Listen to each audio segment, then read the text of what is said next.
Welcome to the Genius Factory. Enjoy the video. In this video, I will explain how to connect your Sony wireless headphones WH-H900N. First, make sure your headphones have enough power for a smooth connection process. A full charge is always recommended. To begin, simply press and hold the power button, located on the left ear cup, for approximately 2 seconds. You'll see a blue indicator light flash, letting you know they are powered on and ready to go. Now that your headphones are on, it's time to put them into pairing mode. This is crucial for your device to discover them. Press and hold the power button once more, but this time for about 7 seconds.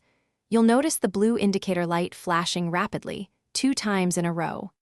A helpful voice guide will also confirm, saying Bluetooth pairing, indicating your headphones are now discoverable. With your headphones in pairing mode, grab your smartphone, tablet, or computer. Go into your device's Bluetooth settings.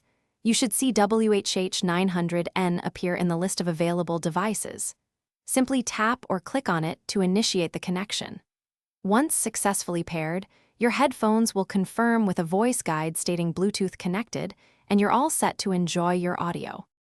For an even quicker connection, if your device supports near-field communication, or NFC, you can use the one-touch pairing feature. First, make sure NFC is enabled on your device and its screen is unlocked. Then, simply touch the N mark on the left ear cup of your headphones to the NFC detection area on your device. The connection will establish automatically, saving you the steps of going into Bluetooth settings. Thanks for watching. If you found this helpful, don't forget to like and subscribe.